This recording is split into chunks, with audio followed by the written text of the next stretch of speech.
तो चलिए आज हम लोग एक नया चैप्टर शुरू करते हैं और वो मेंसुरेशन होगा। मेंसुरेशन काफ़ी इंपॉर्टेंट चैप्टर है, आपके क्लास 10th बोर्ड के एग्ज़ाम से भी बड़ा क्वेश्चन इधर से बनता है, मतलब 4 मार्क्स का, 5 मार्क्स का, और केस स्टडी भी संभवतः इससे बन जाएगा। 4 केस स्टडी आना है तो 4 डिफरेंट चैप्टर से आएगा, तो मेरा अनुमान है कि एक केस स्टडी का जरूर मेंसुरेशन से बनेगा।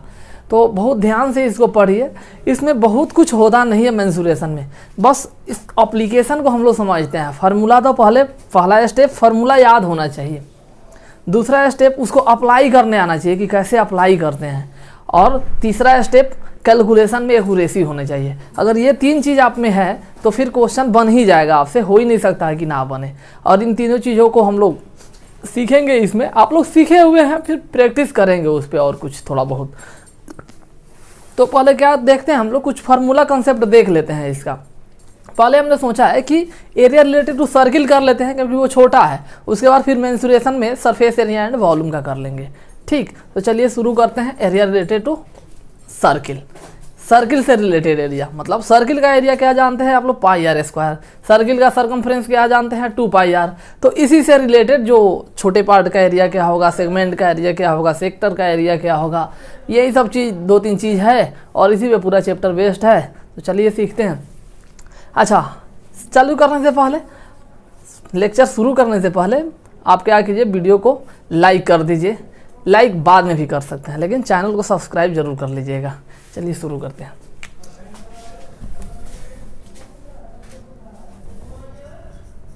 Area related to circle, area related to circle. एक सर्किल है जिसका सेंटर O है,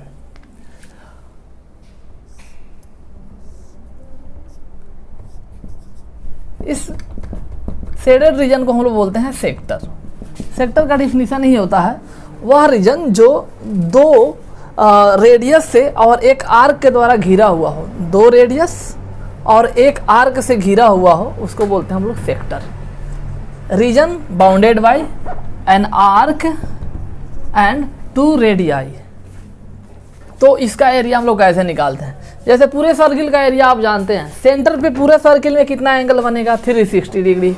पूरा एंगल की अगर बात करें तो एक राउंड में 360 डिग्री का एंगल बनता है।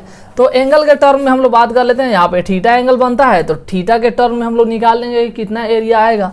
तो आप जानते हैं कि 360 डिग्री एक रोटेशन घूमने पे कितना एंगल बनेगा, पाई कितना एरिया आएगा, पाई आर स्क्वायर। 360 डिग्री में पाई आर स्क्वायर, 1 डिग्री में अगर बात करें तो 1/360 इंटू पाई आर स्क्वायर। तो यहाँ पे थीटा डिग्री बन रहा है, तो मतलब ये थीटा में कितना एरिया आएगा, इस थीटा में 1 डिग्री में अगर इतना एरिया आता है तो थीटा में कितना आएगा, थीटा डिग्री में आएगा, और theta by 360 into pi r square. ठीक, बहुत सिंपल है, याद कर लीजिए। और नहीं याद होता है, समझ भी लेंगे तो कभी अगर भूल गए तो इससे निकालेंगे कि 360 डिग्री में पाई आर स्क्वायर, तो थीटा में theta by 360 into pi r square. ठीक, तो ये हो गया area of sector. Area of sector equal to theta upon 360 into pi r square. कहेंगे कि ये मेजर सेक्टर हुआ कि माइनर सेक्टर हुआ, जो थीटा होगा, जिस तरह का थीटा होगा वो उस हिसाब से मेजर सेक्टर आएगा या माइनर सेक्टर आएगा। हम लोग क्या करते हैं, थीटा अगर माइनर सेक्टर दिया हुआ है तो अगर मेजर सेक्टर का भी निकालना हो तो हम क्या करते हैं, माइनर सेक्टर का निकाल लेते हैं, फिर सर्किल के एरिया में से माइनर सेक्टर का एरिया घटा लेते हैं, बस आ जाता है।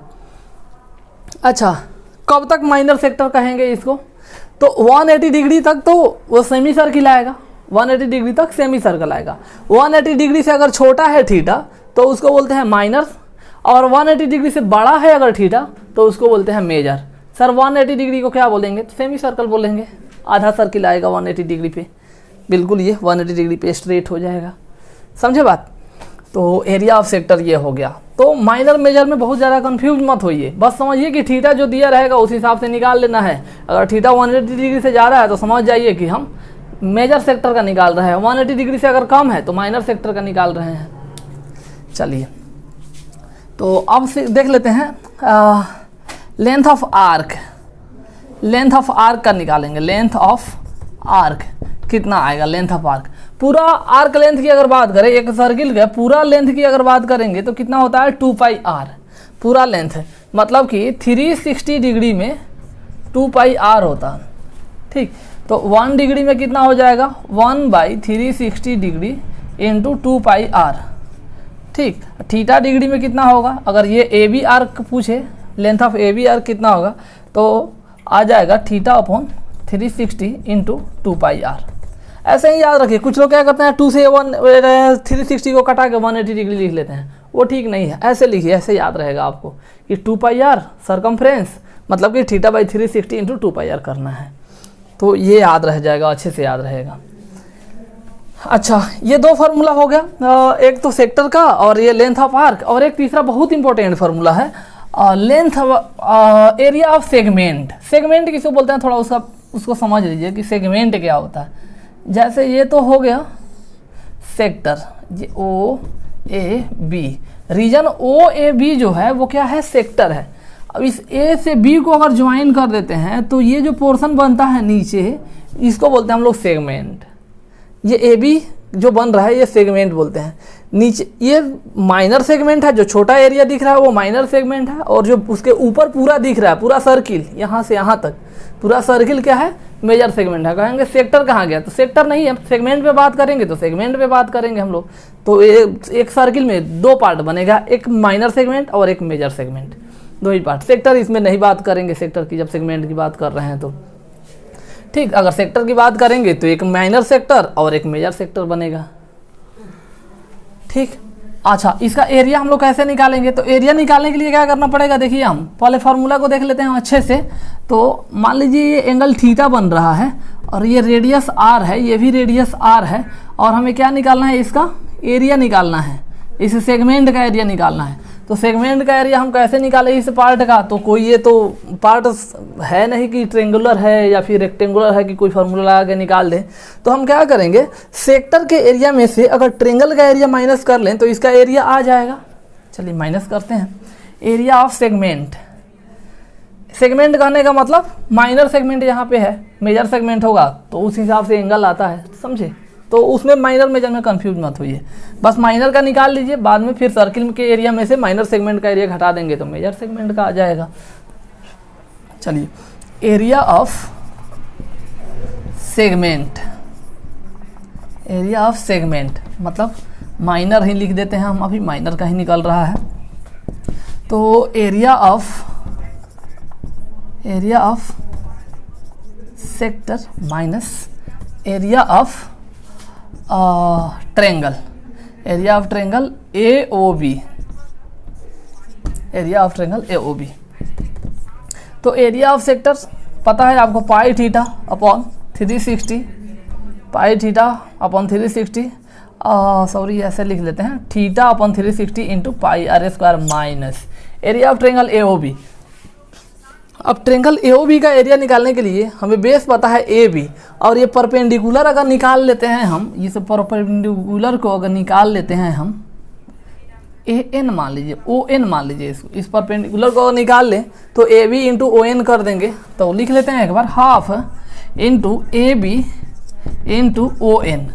अब ए बी और ओ एन का वैल्यू हम निकाल के ले आते हैं अलग से, फिर यहाँ पुट कर देंगे। ठीक, तो निकाल के ले आते हैं यहाँ से ए बी और ओ एन का वैल्यू।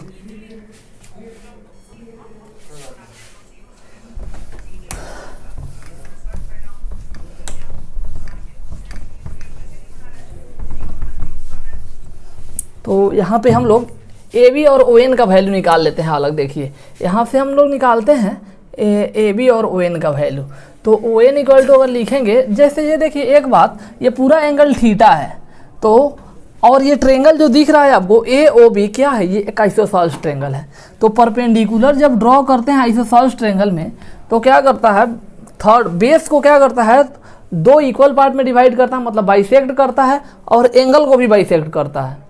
इस आइसोसेलेस ट्रेंगल का प्रॉपर्टी है कि परपेंडिकुलर अगर डालें वर्टेक्स से बेस पे तो क्या करता है, वो अपोजिट वर्टेक्स वाले एंगल को, जैसे यहाँ पर ए ओ बी एंगल जो बन रहा है उसको 2 इक्वल पार्ट में बांटेगा, मतलब बाइसेक्ट करेगा, और अपोजिट साइड को भी बाइसेक्ट करता है।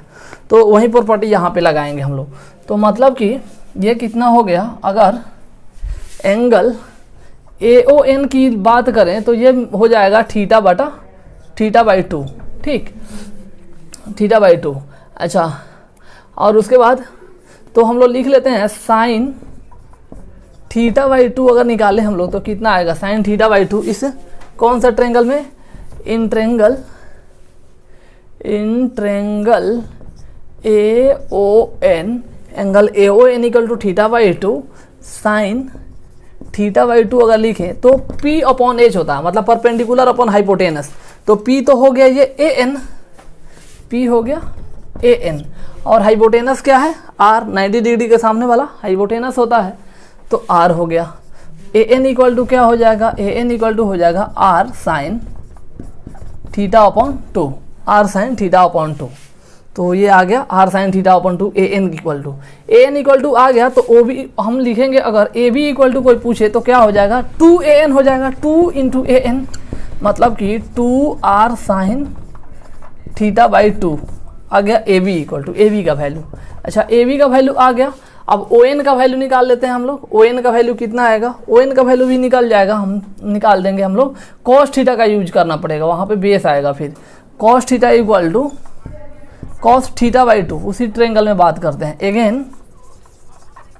Cos theta by 2 equal to क्या आ जाएगा, बेस अपॉन हाइपोटेनस। तो ON इक्वल टू आ गया R कॉस थीटा बाई 2।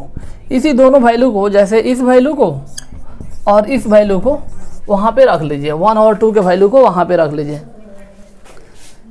तो theta upon 360 degree pi R square minus 1/2 AB equal to देखिए 2R sine theta by 2 into ON equal to R cos theta by 2। देखिए इसमें R into R square, ये 2 से 2 cancel out हो जाएगा, R into R square, यहाँ भी R square है तो R स्क्वायर कॉमन ले लीजिए सभी में से। तो pi theta upon 360 degree pi into theta, R square तो कॉमन ले लिया, minus sine theta by 2 into cos theta by 2।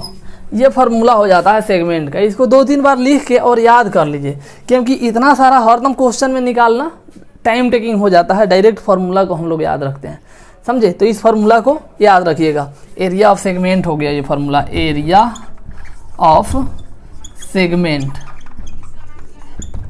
अच्छा, एक चीज़ इसमें से सेंट्रल एंगल वाला एरिया ऑफ सेगमेंट हट गया है। सेंट्रल एंगल कितना डिग्री का, 120 डिग्री का। 120 डिग्री का अगर सेंट्रल एंगल होगा तो वो वाला हट गया है। तो 90 डिग्री आएगा या फिर 90 डिग्री से कम आएगा, 60 डिग्री आएगा, जो भी आएगा हम लोग निकाल लेंगे। एक और फार्मूला होता है इसका, उसको भी आपको बता देते हैं। मतलब वो अप्लीकेबल होता है 90 डिग्री से कम में, और ये सब जगह अप्लीकेबल है, ये वाला, ये जो अभी है।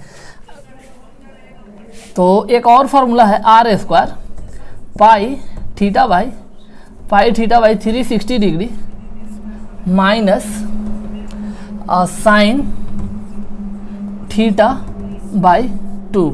एक और फार्मूला है ये, थीटा इक्वल टू 0 डिग्री से बड़ा होना चाहिए और 90 डिग्री के इक्वल होना चाहिए। यहाँ तक अगर है 0 से और 90 डिग्री के बीच में है, 90 डिग्री से बड़ा पे ये अप्लीकेबल नहीं होता है, समझे। इसके साथ कंडीशन है। लेकिन ये फ़ायदा करता है 30 डिग्री वाले एंगल में। मान लीजिएगा 30 डिग्री के सेंट्रल एंगल पे पूछता है तो ये थीटा बाई 2 तो हो जाएगा 15 डिग्री। फिर 15 डिग्री का वैल्यू याद नहीं है, फिर फंस जाएंगे उसमें। तो इसका यूज कर लेते हैं हम लोग। 30 डिग्री रखेंगे यहाँ पे तो 30 डिग्री का वैल्यू साइन का पता होता है, समझे। तो ये फार्मूला है इसका। इस फार्मूले के बहुत अच्छे से इन तीनों फार्मूला को याद कर लीजिए। सबसे इंपॉर्टेंट फार्मूला यही है, क्योंकि ये भूल जाते हैं हम लोग। इसको 2-3 बार लिख के याद कीजिएगा। तो आज के लिए इतना ही रखते हैं, और कल इस पे हम लोग क्या करेंगे, क्वेश्चन प्रैक्टिस करेंगे, इम्पोर्टेंट क्वेश्चन। तो आई होप आपको समझ में आया होगा। और फिर देखिए कल फिर इस पे वीडियो बनेगी आगे क्वेश्चन के साथ। आज के लिए इतना ही। और हाँ, वीडियो को आप लाइक कर दीजिए। पहले अगर लाइक नहीं किए हैं तो आप लाइक कर दीजिए, और चैनल को सब्सक्राइब कर लीजिए। कुछ लोग मतलब पहचान के भी हैं, वो भी सब्सक्राइब नहीं करते हैं। जैसे ये ज्ञान ज्योति से भी कुछ बच्चे देखते हैं, हमको 2-3 बच्चे। और लोग को भी बोलिए कि सर वीडियो बनाते हैं, इस पर देख लीजिए, फ़ायदा करेगा। एक अर्पिता कमेंट की थी कि सुपर, तो सुपर तो सब्सक्राइब भी कर लो। चलिए बाय।